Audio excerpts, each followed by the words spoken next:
නමස්කාර වේවා බුදුරුවනට සැමදා බුදු හිමි සරණ යමි. නමස්කාර වේවා ධම්රුවනට සැමදා සදහම් සරණ යමි. නමස්කාර වේවා සංඝරුවනට සැමදා මහා සංඝ සරණ යමි. නමස්කාර වේවා තුනුරුවනට සැමදා තිසරණ සරණ යමි. සාදු සාදු සාදු. මාගේ ගුරු දේවෝත්තම කල්යාණ මිත්‍ර පරම පූජනීය පින්වත් ලොකු ස්වාමින් වහන්සේට ගෞරවාදර වන්දනාව වේවා. සාදු සාදු සාදු. සදහවත් වාසනාවන්ත පින්වතුනේ, අද දවසේ ඒ යමා නිවන් දුටු අරහත් තෙරණිවරු මේ උතුම් වූ සද්ධර්ම දේශනාවට අනුග්‍රහය දරනු ලබන්නේ මීට වසර 13කට පෙර ජූලි මාසයේ 27 වෙනි දිනයකදී මිය පරලෝ යන්ට යෙදුණු පින්වත් ඩී.එම්. ලීලාවතී මැණිකේ අත්තම්මාගේ ගුණානුස්මරණ දිනය වෙනුවෙන් එය නිමිති කරගෙන පින්වත් උදුල බණ්ඩාර මහත්මයා, සුධර්මා කුමාරිහාමි මහත්මිය, විපුල් කුලතුංග මහතා, වසන්තා කුලතුංග මහත්මිය, දයානන්ද මහතා සහ කල්යාණි ඒකනායක මහත්මිය ඇතුළු ඒ පවුලේ සෑම සියලු දෙනා ඒකරාශී වෙලා ධර්ම දානය සිද්ධ කරන්නේ මූලික අරමුණක්, ප්‍රධාන අරමුණක් මේ විදිහට සඳහන් කරමින් භාග්‍යවත් අරහත් සම්මා සම්බුදුරජාණන් වහන්සේ ශ්‍රී සද්ධර්ම රත්නයේත් ආර්ය මහා සංඝරත්නයේත් කියන මේ තෙරුවනේ සරණ ආරක්ෂාව පිහිට අප හැම දිනාගේ ජීවිතවලට සැලසේවා කියන අදහසිනුයි ධර්ම දානමය පින්කම ඒ පින්වතුන්ලා විසින් සිද්ධ කරන්නේ. තෙරුවන් සරණ. ඒතං කෝ සරණං කේමං. මේ ලෝකේ යම් බියරහිත වූ සරණක් වේද ඒ තෙරුවන් සරණයි. ඒතං සරණ මුත්තමං. මේ ලෝකේ යම් උතුම් වූ සරණක් වේද ඒ තෙරුවන් සරණයි. ඒතං සරණ මාගම්ම සබ්බ දුක්ඛා පමුච්චති. යම් සරණක් තුළට පැමිණ ජීවිතයේ තියෙන සියලු උපද්‍රව, කරදර, බාධා, සන්තාප දුරු වේද සියලු දුකින් නිදහස් වීම පිණිස පවතින සරණ තෙරුවන් සරණයි. ඇත්තෙම පින්වතුනේ, මේ දුර්ලභ මනුස්ස ජීවිතේ ලැබූ අපි හැමදෙනාගේ හදවත්වල අපි හැමදෙනාම පිහිටුවා ගත යුතු දෙයක්. මේ ජීවිතය තුළ මම නම් උතුම් තෙරුවනේ සරණ ලබා ගන්නට ඕන. මේ ජීවිතය තුළ මම උතුම් තෙරුවනේ පිහිට සලසා ගන්නට ඕන කියන උතුම් අදහස. තෙරුවන් සරණ තුළට පැමිණිලා ජීවිතේ පරිපූර්ණ වශයෙන් සැපවත් කරගත්ත ඒ උතුම් රහතන් වහන්සේලා ගැන, ඊළඟට රහත් තෙරණින් වහන්සේලා ගැන අපි මේ වැඩසටහන් මාලාවේදී ඉගෙන ගන්නේ. අද අපි ඉගෙන ගන්නේ සුමේධා නම් වූ රහත් තෙරණියගේ ගාථා. තේරී ගාථා පොත් වහන්සේගේ මහා නිපාතය කියන අවසාන කොටසේ මේ උත්තමාවියගේ ගාථා සඳහන් වෙන්නේ. පින්වතුනි, ගාථා විශාල ප්‍රමාණයක්. ඒ නිසා අපිට මේ රහත් තෙරණියගේ ගාථා අද දවසේ කරන මේ එක වැඩසටහනකින් ඔබට විස්තර කරන්න වෙන්නේ නැහැ. ඉතින් අද සුමේධා රහත් තෙරණියගේ ගාථා වලින් කොටසක් අපි ඉගෙන ගනිමු. අපේ ජීවිතේට බොහෝ සෙයින් වටිනවා. අපිට මේ ජීවිතය ගැන බොහෝ දේ කියා දෙන ගාථා ඒ අරහත් උත්තමාවිය වදාලා. ඇත්තෙම පින්වතුනි, අපි නොයෙක් විෂය දහරා මේ ජීවිතය ගත කරද්දී ඉගෙන ගන්නවා. එක එක දේවල් උදෙසා. ජීවිතේ ගත කිරීම උදෙසා ජීවිතේ පවත්වා ගැනීම උදෙසා එක එක විෂයන් අපි ඉගෙන ගත්තත් ජීවිතය ගැන හරියටම ඉගෙන ගන්න ඕන නම් අපි ඉගෙන ගත යුත්තේ බුදුරජාණන් වහන්සේගේ ධර්මයයි. ජීවිතය ගැන ඉගෙන ගන්න නම් ජීවිතය ගැන හරියටම කියලා දෙන්නේ බුදුරජාණන් වහන්සේගේ ධර්මය තුළයි. ජීවිතය ගැන හරියට ඉගෙනගෙන ජීවිතේ සම්පූර්ණයෙන් සැපවත් කරගත්ත සුමේදා රහත් තෙරණියගේ ගාථා. ඒ ගාථාවල කියවෙන්නේ මෙන්න මේ විදිහට. මන්තාවතී නගරේ කොංච කියන රජ්ජුරුවන්ගේ අගමෙහෙසියට දුවක් හිටියා. එයාගේ නම සුමේදා. එතකොට මේ සුමේදා කියන්නේ මන්තාවතී කියන නගරේ දඹදිව තිබුණේ. එහෙ රජකම් කළා කොංච කියලා රජෙක්. ආන්ගේ කොංච රජ්ජුරුවන්නේ දුව. එයා බුද්ධ ශාසනය ගැන ගොඩාක් පැහැදිලයි හිටියේ. ඇත්තෙන් මෙයා සිල්වත්. ලස්සනට කතා කරන්නට දන්නවා. ඒ වගේම බහුශ්‍රතයි. රජදුවක් වෙලා ඉද්දීම බුදුරජාණන් වහන්සේගේ ධර්මය ඉගෙනගෙන බහුශ්‍රත භාවයට පත් වෙලා හිටියා. හොඳට සිල්වත් වෙලත් හිටියා. ඒ වගේමයි ඇයට හරි ලස්සනට ධර්මය කියා දෙන්න හැකියාවකුත් තිබිලා තියෙනවා. ඇය බුදු සසුනේ හික්මිලා ඉන්නේ. ඉතින් මේ සුමේධාව තරුණ වයසේම මෙහෙම බුද්ධ ශාසනය තුළට පැමිණිලා සිල්වත් වෙලා බහුශ්‍රත වෙලා වාසය කරද්දී මේ සුමේධාගේ දෙමව්පියෝ තීරණය කළා කල වයස පැමිණුනාම ඇයව විවාහ කරවලා දෙන්න. මේ වෙනකොට සුමේධාට අවුරුදු 16ක් වගේ. රජකුමාරිකාව. ඇයව තවත් රජ කුලයකට විවාහ කරලා දෙන්න මේ කොංච රජුරුව ඇතුළු රාජකීය පිරිස සූදානම් වුණා. සුමේධාට කතා කරලා මේ ගැන කියනවා. මේ ගැන කියනකොටයි සුමේධාගේ අදහස ඒ ඇයන්ට දැනගන්න ලැබුණේ. මේ සුමේධා කියලා කියන්නේ බුදුරජාණන් වහන්සේගේ ධර්මයේ පුරුදු කරද්දී ධ්‍යාන සුව වින්ද කෙනෙක්. ධ්‍යාන සුව වින්ද කෙනෙක් පින්වතුනේ සැප අතරේ උතුම් සැප වින්ද අය. අපි සැප කියලා මේ ලෝකේ හොයන්නේ කාමනේ. කාමය කියලා කියන්නේ හීන සැපයක්. බුදුරජාණන් වහන්සේ නමකගේ ධර්මයේ තුලින් උපදවා ගන්න සැප තියෙනවා. නික්කම්ම සැප. කාමයන්ගෙන් නික්මීමෙන්, කාමයන්ගෙන් දුරස් වීමෙන්, කාමයන්ගෙන් ඈත් වීමෙන් ලැබෙන සැප. පවිවේක සුඛ. හුදකලාවේ ධර්මයේ තුල විඳින සැපය.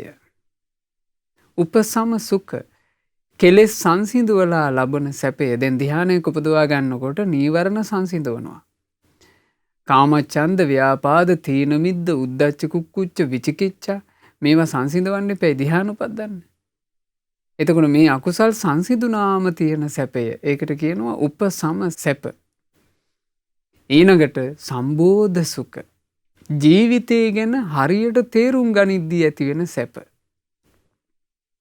ජීවිතය ගැන හරියට තේරුම් ගන්නේ නැතුව මුලාවෙන් ලබන හීන සැපයට වඩා අතිශයින්ම අග්‍රයි ජීවිතය ගැන තේරුම් අරගෙන ලබන සැප. දැන් මේ සුමේධා රජදුවක් විදිහට තරුණ වයසේදීම මේ සැප හතරම වින්ද කෙනෙක්. ඈ කැමති නෑ කාම සැපයට. ඈ කැමති නෑ විවාහ ජීවිතයකට. දෙමව්පියෝ මේ විවාහය ගැන කතා කරනකොට තමන්ගේ අම්මටයි තාත්තටයි කියනවා අම්මේ තාත්තේ අනේ මං කැමති නෑ විවාහයකට. මං ආසා පැවිදි වෙන්නයි. දෙමව්පියෝ ළඟට ගිහින් සුමේධා කිව්වා ඔයාලා දෙන්නම මං කියන දේ අහන්න.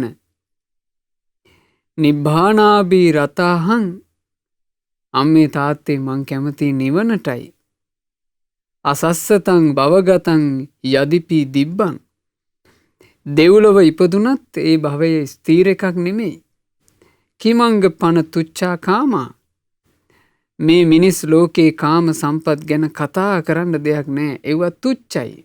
තුච්චයි කියලා කිව්වේ ලාමකයි හීනයි කියන අදහස. අපස්සාදා මේ කාමයේ තුල තියෙන්නේ අල්ප ආස්වාදයක්. බහු විඝාතා අම්මේ තාත්තේ කාමයේ ආදීනෝමයි වැඩි. මෝඩ ජනතාව කාමයෙන් මුසපත් වෙලා හිටියත් කාමයන් හරිම කටුකයි. මුලාව තුළ වාසය කරන ජනතාව මේ කාමයෙන් මුසපත් වුණත් ලස්සන රූප ඉස්සරහා මුලාවෙන් වාසය කරන ජනයා මුසපත් වෙනවා. මිහිරි හඬ ඉස්සරහා මුසපත් වෙනවා. සුවඳ ඉස්සරහා මුසපත් වෙනවා. රහට මුසපත් වෙනවා. පහසට මුසපත් වෙනවා.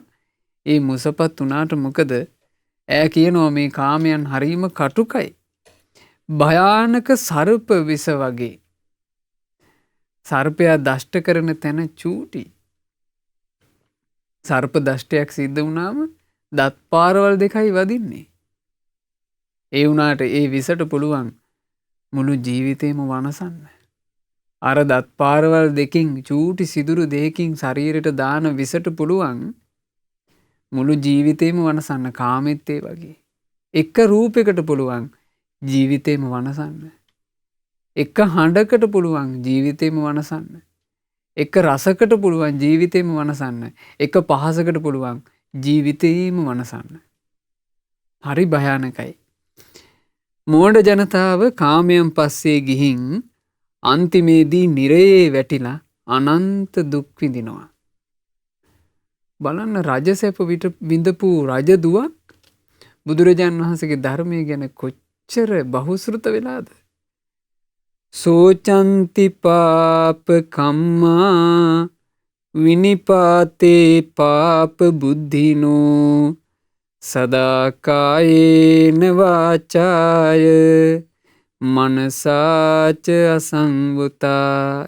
කියනවා පාප බුද්ධිය ඇති කරගෙන පව් කරලා සිත කය වචන යන තුන්දොරින්ම පව් කරලා නිරයේ ඉපදිලා ශෝක කරනවා. පාප බුද්ධි. පාප බුද්ධිය කියලා කිව්වේ ලාමක ඥානෙ. නුවණ නෙමෙයි ඒක. ලාමක ඥානය පාප බුද්ධි. කාමය හොයන්න, කාමයේ පස්සේ යන්න, කාමයේ අයිති කරගන්න ඥානෙ තියෙනවා. හොඳට කට්ට කෛරාටකම තියෙනවා. සල්ලි හොයන්න හොඳට කපටි. අනින් මිනිස්සුන් රවට්ටලා හරි දියුණු වෙන්න කපටි. අනින් මනුස්සයාට කකුල් මාට්ටුව දාගෙන හරි ඉස්සරහට යන්න කපටි. ආන් ඒකට කියනවා පාප බුද්ධි. හොඳින් හෝ නරකින් හෝ කාමයේ ගොඩ ගහා ගන්නට ඒ කෙනාට ඥානෙ තිබේ. එය පාප බුද්ධියයි. එයා තමාගේ දියුණු උදෙසා ප්‍රාණඝාතය වුණත් කරනවා. මේ කාලයේ සත්තු මරලා හොඳට හොයන්න පුළුවන්. සත්තු මැරුවොත් මේ කාලේ හොඳට හොයන්න පුළුවන් කියලා ඔන්න කෙනෙක් ධනවත් වෙන්න කල්පනා කරනවා. මේ කාලේ හොරකමින් හොඳට හම්බ කරන්න පුළුවන්. මේ විදිහට හොරකම කරන්න පුළුවන් කියලා ඒකට පැලෑන් යොදනවා. ඒකට නුවණක් ඕනේ නැද්ද? ඒකට නුවණක් ඕනේ. ඒකට කියනවා පාප බුද්ධි. කාමයේ පතන මෝඩ ජනතාව පාප බුද්ධියට අනුව කටයුතු කරලා. දැන් මිනිස්සු අතරේ පේනවනේ පින්වතුනි මේ ව්‍යාපාර කටයුතු කරද්දී සාමාන්‍ය ජනතාව ගැන කිසිම අනුකම්පාවක්, මෛත්‍රියක්, කරුණාවක් නැතුවයි මේවා කරන්නේ කියලා. නොඒක ආහාර පාන වලට කොච්චර විස දානවද? ඒ ආහාර පාන සකස් කරන අය දන්නවනේ මේවා විස කියලා. අහිංසක මිනිස්සු ඒවා අනුභව කරනවා. ඒක ගැන හැඟීමක් නැහැ. කොහොම හරි අපි දියුණු වුණා නම් ඇති. අපේ බිස්නස් එක සරු වුණා නම් ඇති. පාප බුද්ධි. ඒ පාප බුද්ධියට අනුව කටයුතු කරලා ඒ අය පවුම කරගෙන නිරයේ ඉපදිලා ශෝක කරනවා. බාලාතේ දුප්පඤ්ඤා අචේතනා දුක්ඛ සමුදයෝ රුද්ධා දේසෙන්තේ අජානන්තාන බුද්ධතේ අරිය සත්‍යානි. හරිම ලස්සනයි. ප්‍රඥාවක් නැති, සිතීමේ හැකියාවක් නැති ඒ මෝඩ ජනතාව දුක්ඛ සමුදයේ බැසගෙන සංසාරෙටම අහු වෙලා ඉන්නවා. ප්‍රඥාවක් නැහැ කියලා මෙතන කිව්වේ පින්වතුනේ හැබැයි ප්‍රඥාව. ජීවිතේ දිනන ප්‍රඥාව, ජීවිතේ සැපවත් කරගන්න ප්‍රඥාව. ඒ ප්‍රඥාව කොහොමද ලබන්නේ? තුන්ලොව දිනූ බුදුරජාණන් වහන්සේගෙන් ඇහුවා කෙනෙක් කතංසු ලබතේ පඤ්ඤං. ස්වාමීනි, ජීවිතයේ දිනන ප්‍රඥාව කෙසේ ලබම්ද? සද්ධානෝ අරහතං ධම්මං නිබ්බාන පත්තිය. බුදුරජාණන් වහන්සේ වදාලා අමා නිවනට කැඳවන පරම ශාන්තියට කැඳවන ධර්මය දේශනා කරන කල්හි සුසුසා සවම්පත් යොමාගෙන ඒ දහම ඇසිය යුත්තේය. අපමත්තෝ විචක්කනෝ ප්‍රමාද නොවී ඒ ධර්මයට අනුව කල්පනා කළ යුත්තේය.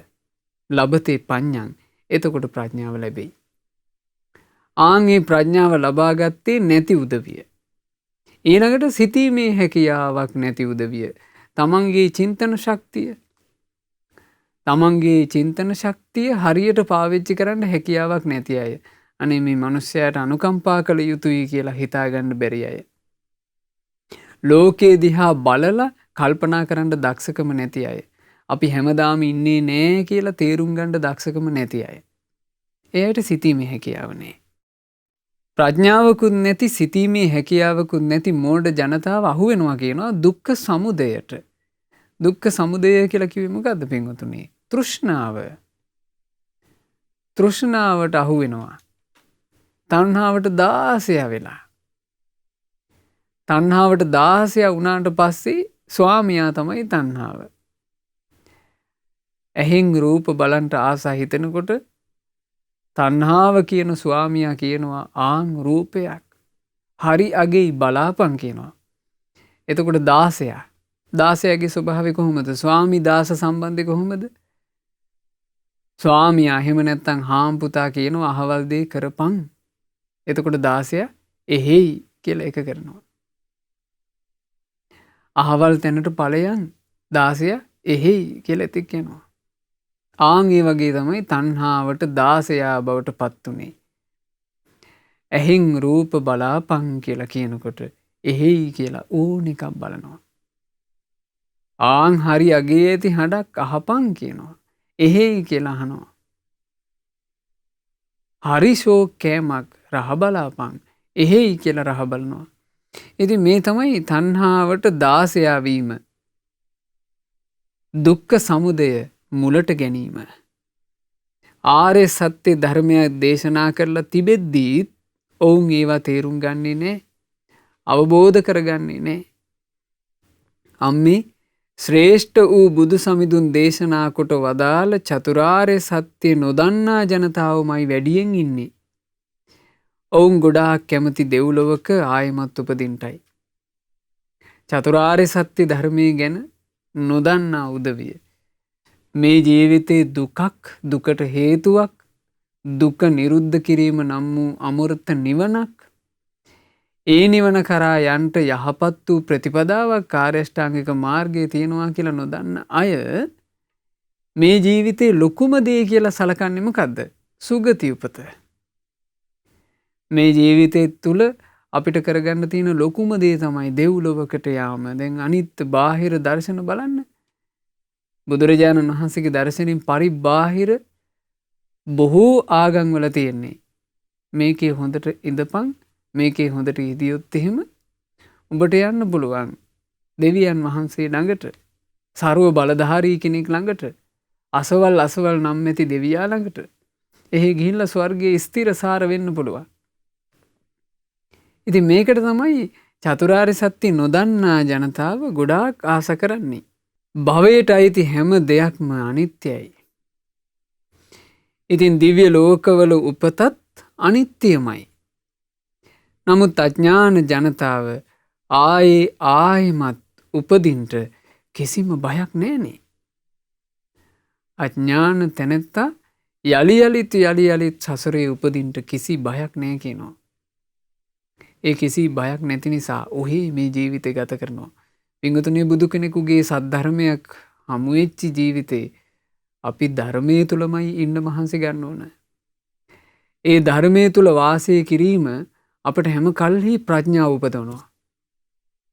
ඒ උපදවන ප්‍රඥාව තියුණු ආකාරයෙන් උපන්නොත් අපිට මේ ජීවිතේම ධර්ම අවබෝධ කරන්න පුළුවන්. අපි හිතමු කෙනෙකුට එහෙම තියුණු ආකාරයෙන් මේ ජීවිතය තුල ප්‍රඥාව උපන්නේ නැහැ කියලා.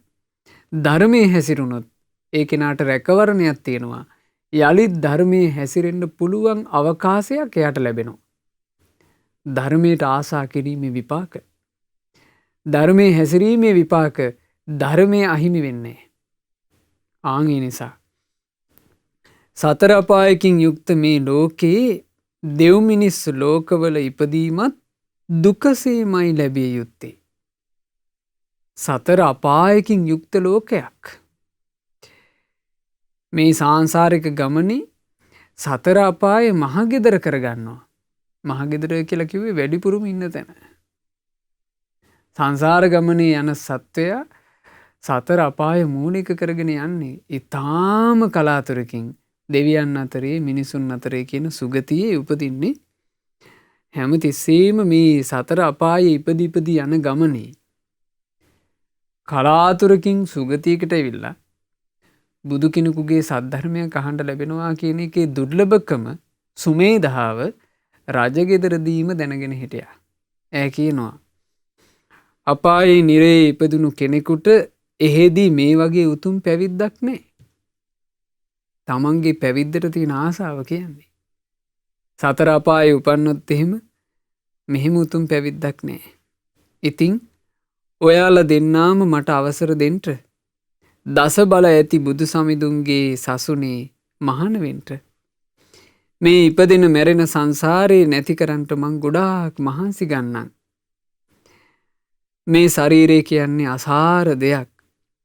මේ භවය පිළිගැනීමෙන් සිද්ධ වෙන යහපත මොකක්ද?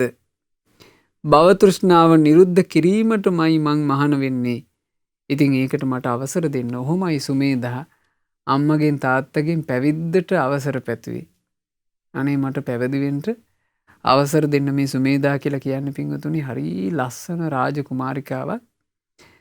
දිග කෙස් කලඹක් තිබුණා. ඒ කාලේ රජකම් කරපු වාරණවතී කියන රාජ්‍යයේ රජකම් කරපු අනේක දත්ත කියලා රජෙකුට තමයි ඈව යෝජනා කරලා තිබුණේ. ඒ රජත් හරි කඩවසන් රජෙක්.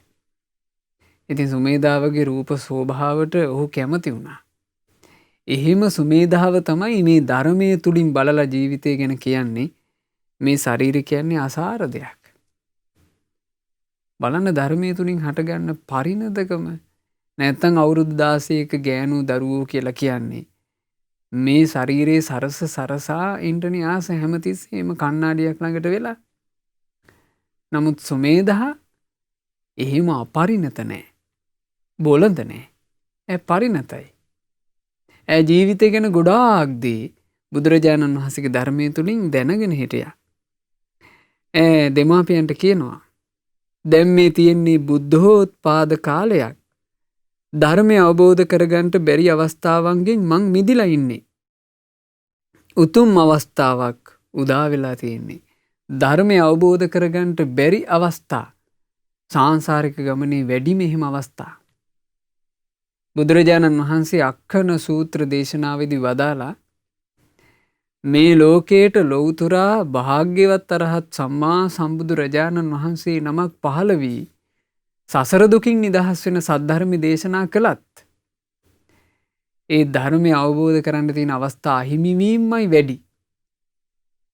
බුදු කෙනෙක් දහම් දෙසද්දී ධර්මය අහන්න ඕන සත්වයා නිරයේ ඉපදිලා නම් අවස්ථාව අහිමි. බුදු කෙනෙක් දහම් දෙසද්දී ධර්මය ඇසිය යුතු කෙනා ඉන්නේ පෙරේත ලෝකේ නම් අවස්ථාව අහිමි. බුදු කෙනෙක් දහම් දෙසද්දී ධර්මය ඇසිය යුතු කෙනා ඉන්නේ තිරිසන් අතරේ නම් අවස්ථාව අහිමි.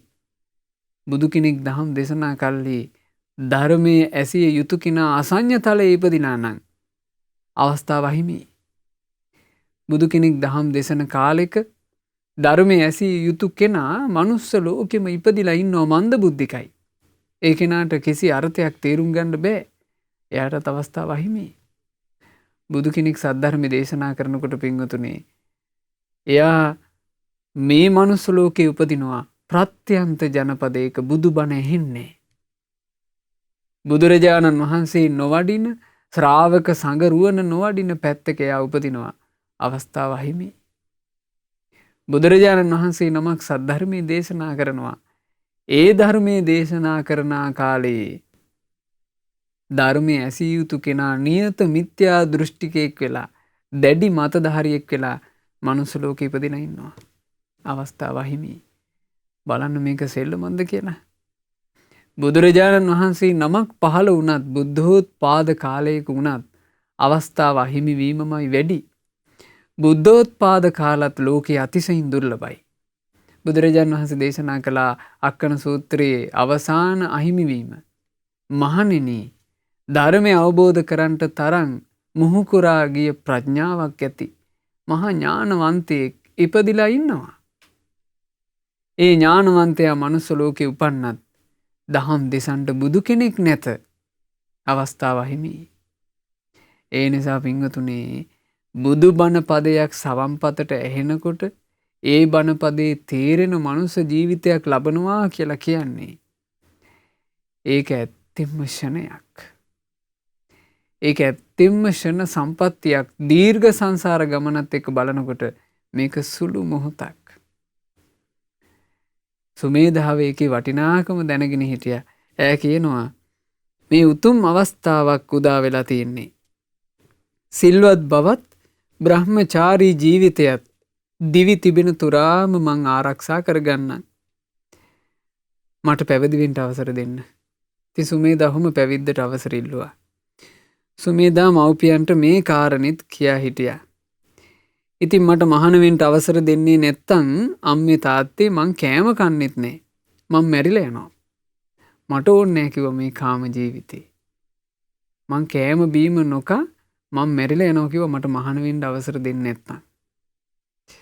එතකොට සුමේධාගේ අම්මා වන ඒ රජ බිසව දුකින් හඬන්ට ගත්තා.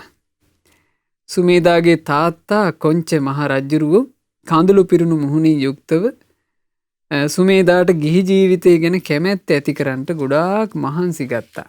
ඒ රජුරුව කියනවා දුවේ ඉතින් නැගිටින්නකෝ. ඔය විදිහට දුක් වෙලා ඇති ඵලෙ මොකක්ද? අනික මං ඔයාව වාරණවතියේ රජතුමාට දීලානේ තියෙන්නේ. ඒ අනීක දත්ත රජුත් හරි ලස්සනයි, හරි කඩවසන්. ඔයාව දුන්නේ ඒ රජතුමාටනේ. අනීක දත්ත රජ්ජරුවන්නේ බිරිඳ වුණාට පස්සේ අග්‍ර මහේසිකාව වෙන්නේ ඔයයි. දුවේ ඔය කියන සිල් රැකීම, බ්‍රහ්මචාරී බව, මහානකම ගොඩාක් දුෂ්කර ඒවා. මේ තාත්තා කියන්නේ ඔයාට පුළුවන් අනීක දත්ත රජ්ජරුවන්ගේ රාජ්‍ය තුල ඔයාගේ අන සැකපතුරුවන්ට පතිකුලයටයි ධනයටයි අධිපති වෙන්න. එතකොට ඔක්කොම සැප ඔයාට. දුවේ ඔයා තාම තරුණයි. කාම සම්පත් අනුභව කරන්නට දරුව ඔයාගේ විවාහේ සිදු වේවා. රජුරු එහෙම කිව්වා. එතකොට සුමේධා තමන්ගේ ආදර දෙමාපියන්ට යලි මෙහෙම කියනවා. අසාර වූ භවයට අයිති කිසිම දෙයක් මට එපා. මේ අසාර වූ භවයට අයිති කිසිම එකක් මට ඕනේ. එක්ක මං මහාන වෙනවා නැත්තම් මං මැරෙනවා. විවාහයක් නම් සිද්ධ වෙන්නේ. මං විවාහ වෙන්නේ කිව්වා. ඒ විවාහ නොවීම ගැන මෙහෙමයි කියන්නේ. මේ කුණු ශරීරය අපවිත්‍රයි. ගඳ ගහනවා. බියජනකයි. කුණු ගොඩක්. නිතරම අසූචි වැක්කිරෙනවා. අසූචි පුරවාපු භාජනයක් වගේ. ඉතින් මං කොහොමද මේ වගේ කුණු කයක් එක්ක එකතු වෙන්නේ? බලන්න තමන්ගේ ශරීරය ගැන විදර්ශනා කරලා තිබුණු විදිහ. මේ කුණු ශරීරය අපවිත්‍රයි. මේ කුණු ශරීරයේ අපවිත්‍රද නැද්ද කියන එක අපි වෙන කාගෙන්වත් අහන්න ඕනද? ඒක අපිට අපේ ශරීරය ගැන බලපුවාමම තේරෙනවා. මේක හරි ඉක්මනට අපවිත්‍ර වෙනවා. ඉක්මනට අපවිත්‍ර වෙන නිසා නිතර නිතර මේක හොදන්න ඕන, නහවන්න ඕන, සුවඳ විලේපන තවරන්න ඕන. කොච්චර දෙයක් කර කරද අපි මේක පවත්වන්නේ. මේ ශරීරේ පොඩ්ඩ ඇත්තම් ගඳ ගහනවා. ටික වෙලාවක් ශරීරයේ සෝදන්නේ නැතුව තිබුණත් මේ ශරීරෙන් දුර්ගන්ධය හමන්න පටන් ගන්නවා. මේ ශරීරය හරි බියජනකයි. මේ ශරීරයට පිංගුතුනේ සමහර උපද්‍රව, ලෙඩ රෝග හට ගන්නවා. ඒ හටගත්තාට පස්සේ ශරීර කූඩේ උරුමකාරය එපැයි විඳවන්න. ඔබ හිතන්න නිකන් බඩේ අමාරුවක් ආවත් ඔබේ කයට බඩේ අමාරුව ආවොත් විඳවන්න ඕනේ කවුද? අපි විඳවන්න එපැයි. සමහර වෙලාවට ඔළුව රිදෙනවා. ඔළුව කෙලින් තියාගෙන ඉන්න බෑ. කොච්චර අමාරුයිද? හිම්බිරසාව වගේ හැදුනහම මේ නාසයේ අගුල් වැටෙනවා. ඉතින් හරි අමාරුවෙන් අපි ඉන්නේ නැද්ද?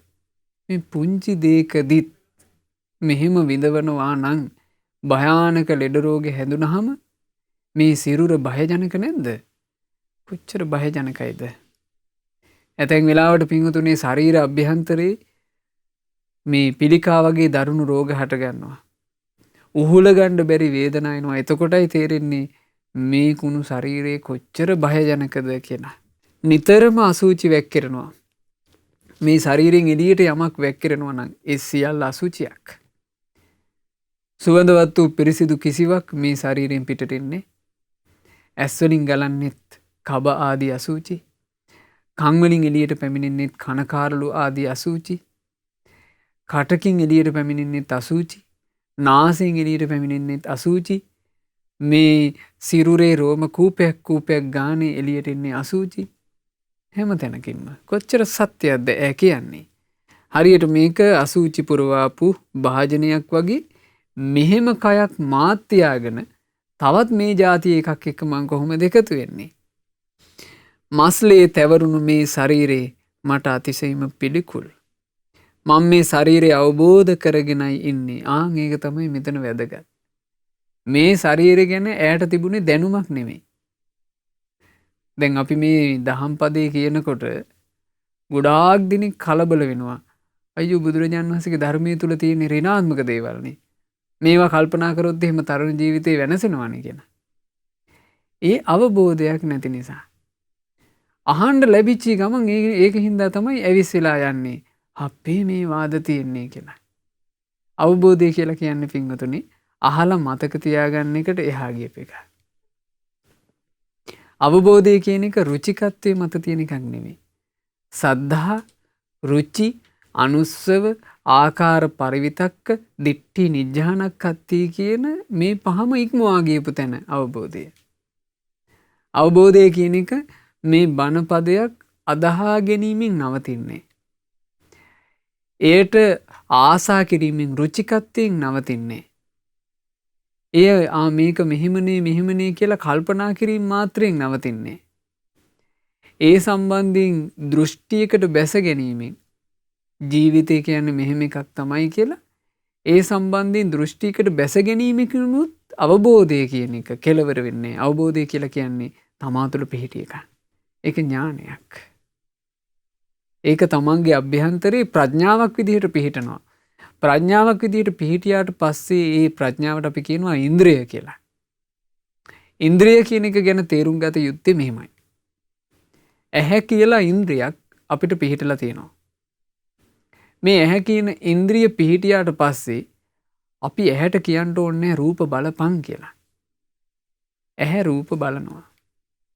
කන කියලා ඉන්ද්‍රියක් අපිට පිහිටලා තියෙනවා. අපි කනට වෙනම අන කරන්න ඕනේ, මතක් කරන්න ඕනේ. දැන් හඬවල් අහපං කියලා. කන ශබ්ද අහගන්නවා. ඒ වගේමයි ප්‍රඥාව තියෙනවා නම් ප්‍රඥා ඉන්ද්‍රිය පිහිටියා නම් ප්‍රඥාවෙන් තමයි ජීවිතය දිහා බලන්නේ. ඒ නිසා මේක අපි හොඳට තේරුම් ගන්න ඕන. මේ වෙනකොට සුමේධාවට තිබුණේ අවබෝධයක්. සුමේධා කියලා කියන්නේ ශාරීරය ගැන මෙහෙම කල්පනා කරා කියලා නාන්නේ නැතුව හිටපු කෙනෙක් නෙමෙයි. ශරීරය පිරිසිදු කරන්නේ නැතුව හිටපු කෙනෙක් නෙමෙයි. ශරීරය ගැන ඈට තිබුණේ අවබෝධයක්. මේ අවබෝධය ගැන මෙහෙම කියන්න හේතුනේ ඈට විවාහයක් යෝජනා වීම.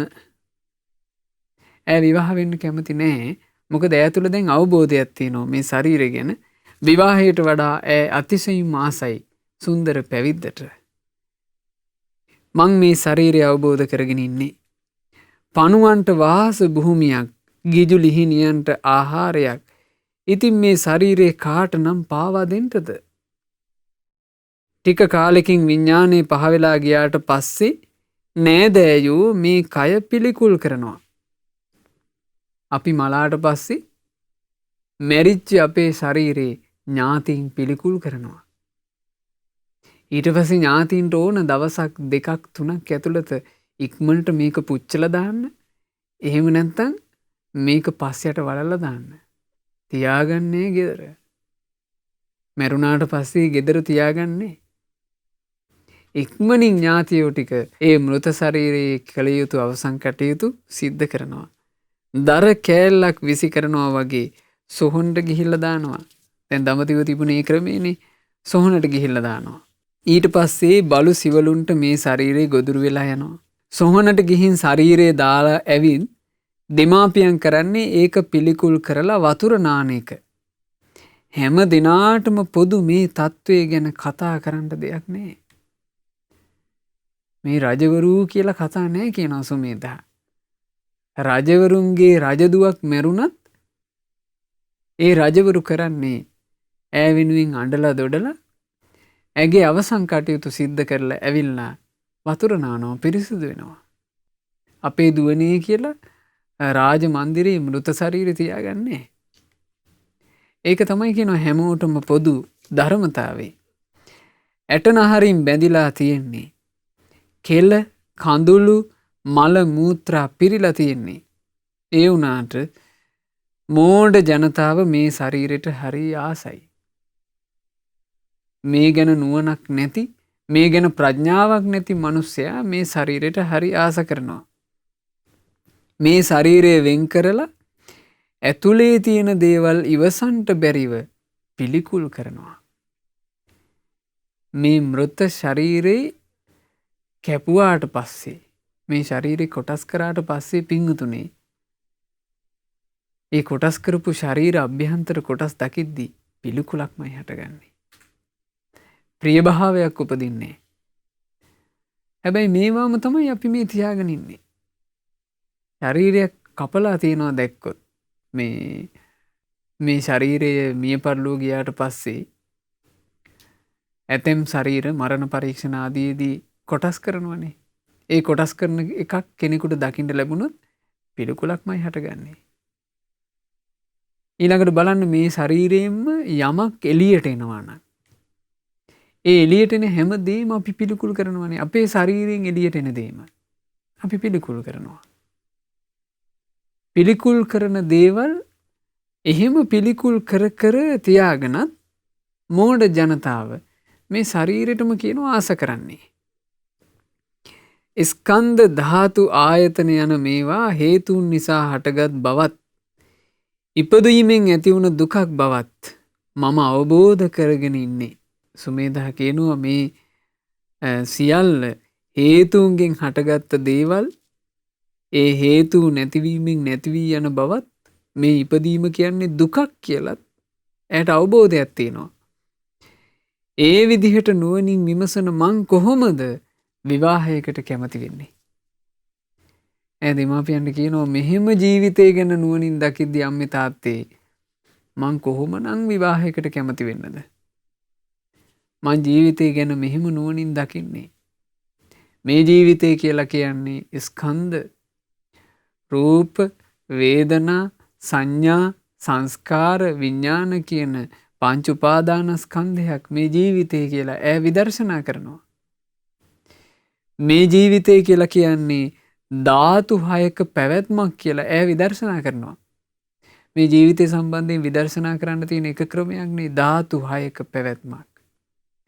පඨවි ධාතු, ආපෝ ධාතු, තේජෝ ධාතු, වායෝ ධාතු, ආකාශ ධාතු, විඥාන ධාතු.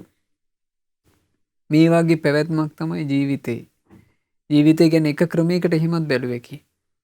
ඊළඟට ජීවිතය සම්බන්ධයෙන් තව ක්‍රමයකට බලන්න පුළුවන් ආයතන 6ක්. ඇස කන නාසය දිවකය මනස. මේ සත්වයාගේ උපත කියලා යම් තැනක කියනවා නම් උපත ගැන කියන්න තියෙන්නේ එක්කෝ ස්කන්ධයන්ගේ පහළවීම ආයතනයන්ගේ පහළවීම මේ ධාතුන්ගේ සකස් වීම. කොහොමනේ කියන්න තියෙන්නේ. ඉතින් එහෙම හටගත්ත ඒ ඉපදීමෙන් ඇතිවෙච්ච දුකක් කියලා ඈ අවබෝධ කරගෙන ඉන්නේ. ඉපදීමෙන් ඇතිවෙච්ච දුක මොකද්ද පින්වතුනි? ඉපදීම යම් තැනක තියෙනවා නම් ඉපදීමත් එක්ක බැඳුණු දුක් ටිකක් තියෙනවා. ඒ දුක් ටික තියෙන්නේ ඉපදීමත් එක්ක. ඒක බුදුරජාණන් වහන්සේ හරි ලස්සනට විස්තර කළා. ඉපදීමත් එක්ක බැඳුණු දුකක් වයසට යෑම ඉපදුනා නම් වයසට යනවා. ඉපදීමත් එක්ක බැඳුණු දුකක් ලෙඩවීම ඉපදුනා නම් ලෙඩ වෙනවා.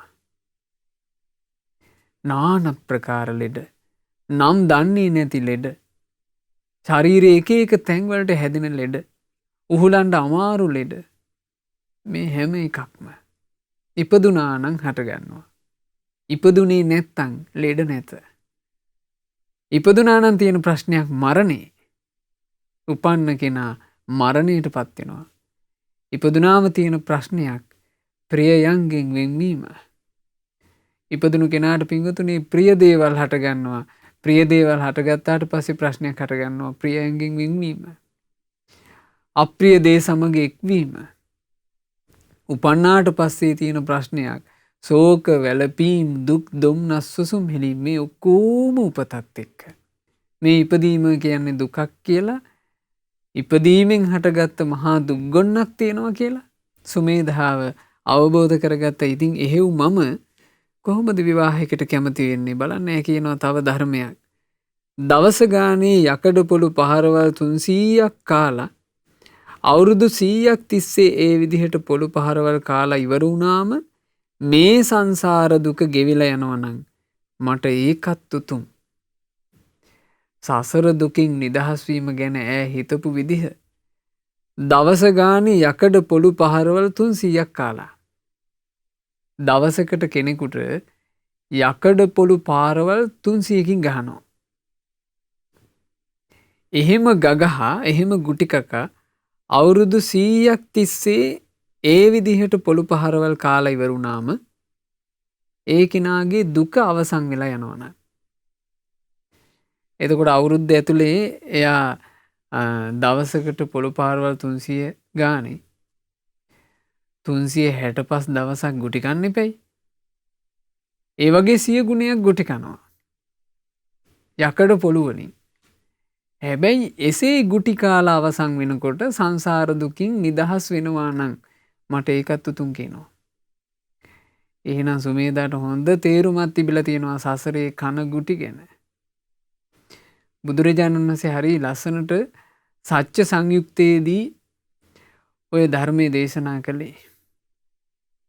බුදුරජාණන් වහන්සේ සත්‍ය සති කියන සූත්‍රයේදී වදාලා පින්වතුනි එක දරුණු හොරෙක් අහු වුණාට පස්සේ ඒ දරුණු හොරාට රාජ දණ්ඩනය ලැබුණා දවසකට උල්පහර 300කින් ඇනුම් කන්ට. උල්පහර 300කින් මේ හොරාට එක දවසකදී අනිනවා. බුදුරජාණන් වහන්සේ භික්ෂුන්ගෙන් අහනවා මහණෙනි උල්පහර 300කින් ඇනුම් පහර කන හොරා විඳින්නේ කොයි වගේ දුකක්ද? ස්වාමීනි භාග්‍යතුන් වහන්සේ එක හුල් පහරකින් ලැබෙන වේදනාවත් හරි කරකසයි කටුකයි දුක් සහිතයි. හුල් පහර 300ක් ගැන කවර කතාද? බුදුරජාණන් වහන්සේ වදාලා පින්වත් මහණෙනි දවසකට හුල් පහර 300කින් ශරීරේ පසාරු කරගෙන යන්න පහර කාලා ඒ විදිහේ පහර කෑම් සහිතව අවුරුදු 100ක් ගියපු තැන සංසාර දුකින් නිදහස් වෙනවා කියලා කිව්වොත් ඒකත් උතුම් කියලා සලකන්ටයි තියෙන්නේ. හේතුව මහණෙනි අවුරුදු 100ක් තිස්සේ උල් පහර මේ 300කින් පහර කැකුම් කකා යම් දුකක් විඳවනවා නම් ඒ දුක පුංචිම පුංචි ගල් කැටයක් වගේ.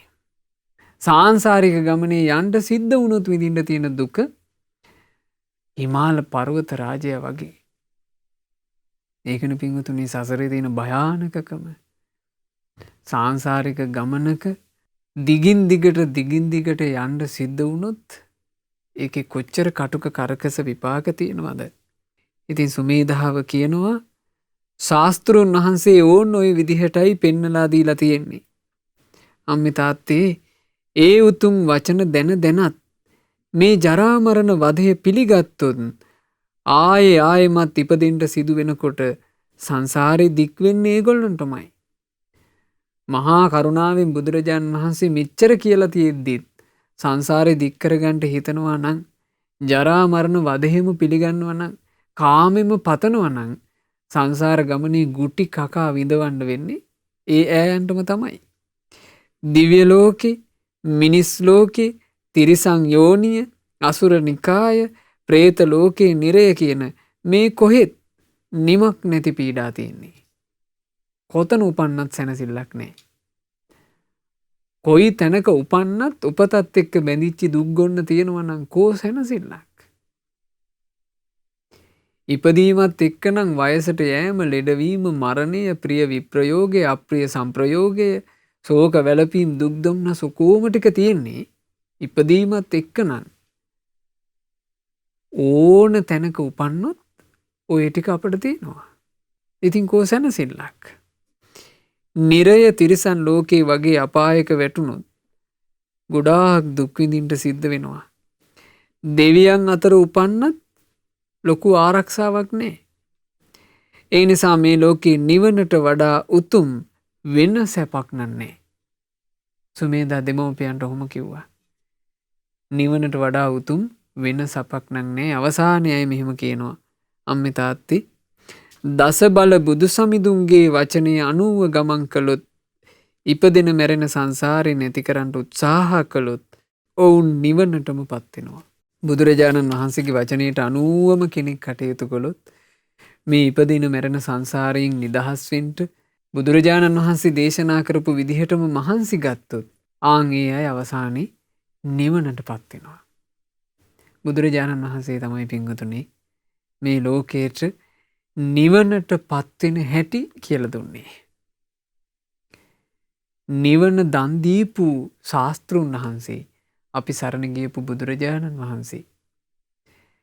බුදුරජාණන් වහන්සේ ඒ නිවන දන් දෙනකොට නුවණ තිබුණු අය, පින් තිබුණු අය ඒ නිවන ලබාගෙන සැනසුණා. ඉතින් සුමේදා අරහත් උත්තමාවිය කියන්නේත් එහෙම සැනසිච්චි උත්තමාවියක්. අපි අද ඒ උත්තමාවියගේ තේරී ගාථාවල එක කොටසක් ඉගෙන ගත්තේ. අපිට මේ දීර්ඝ තේරී ගාථාවල ඉතුරු කොටස ඉගෙන ගන්න වෙන්නේ පිංගුතුනේ ඊළඟ වැඩසටහනින්. නමුත් අද දවසේ මේ ඉගෙනගත් කරුණු වලිමුත් අපිට ජීවිතය ගැන බොහෝ දේ දැනගන්න ලැබුණා. මේ ගාථාව අදාළේ සුමේධා නම් වූ අරහත් උත්තමාවිය. ඒ උත්තමාවියට නමස්කාර කරමින් වන්දනා කරමින් අපිත් අධිෂ්ඨාන කරමු. අතිශයින්ම දුර්ලභ වූ වාසනාවන්ත වූ මොහොතක් අපිටත් උදා වෙලා තියෙනවා බුදුරජාණන් වහන්සේ සරණ යන්ට ලැබීම.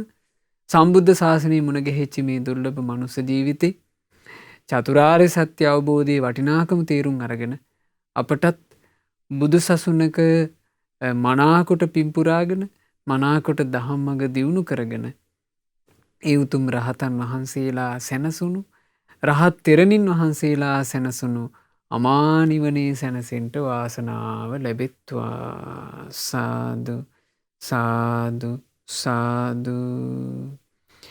රැස්කර ගන්ට යෙදුනා වූ සියලූම පුණ්‍ය ධර්මයන් අපි පළමු කොට අනුමෝදන් කරමු. සක් දෙවිඳුන්, සතරවරන් දෙවිවරු, සෙම්පති දෙවිවරු ප්‍රධාන සියලු දෙවියෝ සතුටින් පින් අනුමෝදන් වෙත්වා. පින් අනුමෝදන් වන දෙවිවරු දිව්‍ය සැපයෙන් දිව්‍ය ආශ්චර්යයෙන් වැඩෙත්වා. ඒ සියලු දෙවියන්ගේ රැකවරණ අප හැම දිනාට දෙවියෝ සලසත්වා. දෙවියෝද සංසාර දුකින් අත මිදෙත්වා. සාදු සාදු සාදු. ගුරු දේවෝත්තම කල්යාණ මිත්‍ර පරම පූජනීය පින්වත් ලොකු ස්වාමීන් වහන්සේට සියලු පින් අනුමෝදන්ව නිදුක් නිරෝග සුව සැලසේවා, දීර්ඝායුෂ සැලසේවා. ගුරු දේවයන් වහන්සේට ගෞතම ශාසනය තුලම චතුරාර්ය සත්‍ය ධර්මය පරිපූර්ණ වශයෙන්ම අවබෝධ කරන්ට වාසනාව ලැබෙත්වා. සාදු සාදු සාදු. රැස්කර ගන්ට යෙදුනා වූ සියලුම පුණ්‍ය ධර්මයන් අද ධර්ම දානය සිදු කරන පින්වතුන්ලා ප්‍රධාන අරමුණ වශයෙන්ම සඳහන් කොට ඇති පරිදි මේ උතුම් තෙරුවන් සරණ මුණ ගැහිච්ච ජීවිතේ අපි හැම දිනාටම බුදුරජාණන් වහන්සේගේ සරණ, ධර්මයේ සරණ, ආර්ය මහා සංඝරත්නයේ සරණ ලබාගෙන මේ ගෞතම ශාසනය තුල උතුම් තෙරුවන් සරණින්, උතුම් තෙරුවනේ පිහිටෙන් ආශිර්වාදයෙන් සියලු රැකවරණේ ලබා ගන්නට වාසනාව ලැබෙත්වා. සාදු සාදු සාදු. අද දවසේ මේ ධර්මදානය සිදු කළේ මීට වසර 13කට පෙර ජූලි 27 වෙනි දිනයකදී මිය පරලෝ ගිය පින්වත් ඩී.එම්. ලීලාවතී මැණිකේ අත්තම්මාගේ ගුණ අනුස්මරණය නිමිති කරගෙන ඉතින් මේ මියගිය පින්වත් ඩී.එම්. ලීලාවතී මැණිකේ අත්තම්මාට මේ සියලු පින් අනුමෝදන් වෙත්වා. ඒ වගේම නමින් මිය ගියා වූ එච්.එම්.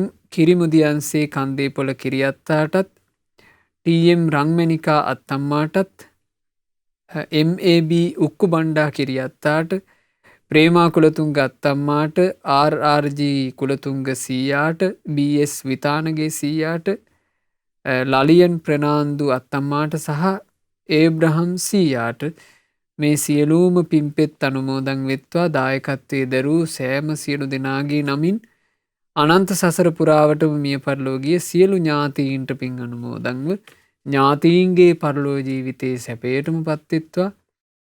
අපගේ ඥාතීන්ට මේ දුක් සහිත සංසාර ගමනින් ඊතා ඉක්මනින්ම නිදහස් වෙන්න ලැබෙත්වා කියන ප්‍රාර්ථනාවෙන් පින් අනුමෝදනා සිදු කරන්න. සුජීවත්ව සිටින පින්වත් රූපවතී ආච්චි අම්මාටත් ජයරත්න සීයාටත් ප්‍රේමා විතානගේ අත්තම්මා ඇතුළු පවුලේ හැම දෙනාට නිදුක් නිරෝග සුව දීර්ඝායුෂ සැලසෙත්වා. ඒ වගේම පින්වත් පින්නපොළ ගුරු පියාණන්ට මේ සියලුම පුණ්‍ය ධර්මයන් අනුමෝදන් වෙලා නිදුක් නිරෝග සුවය දීර්ඝායුෂ සම්පන්නියම සැලසෙත්වා.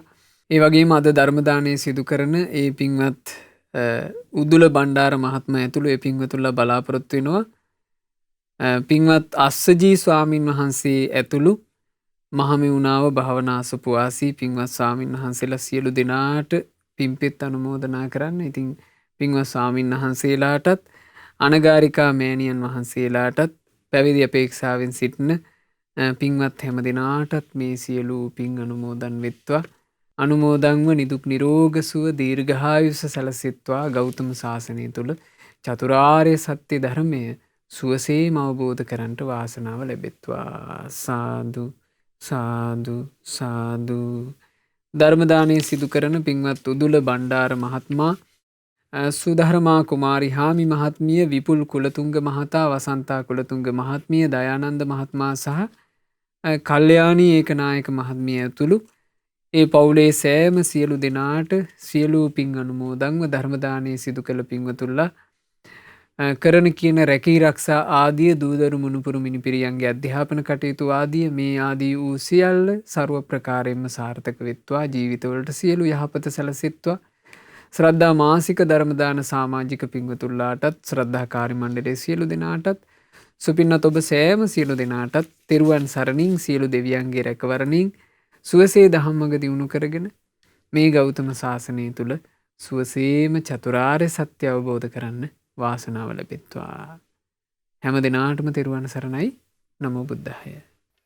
මෙවැනි වටිනා ධර්ම දේශනා ශ්‍රවණය කිරීමට ශ්‍රද්ධා ඩේලි YouTube චැනලය සබ්ස්ක්‍රයිබ් කරන්න.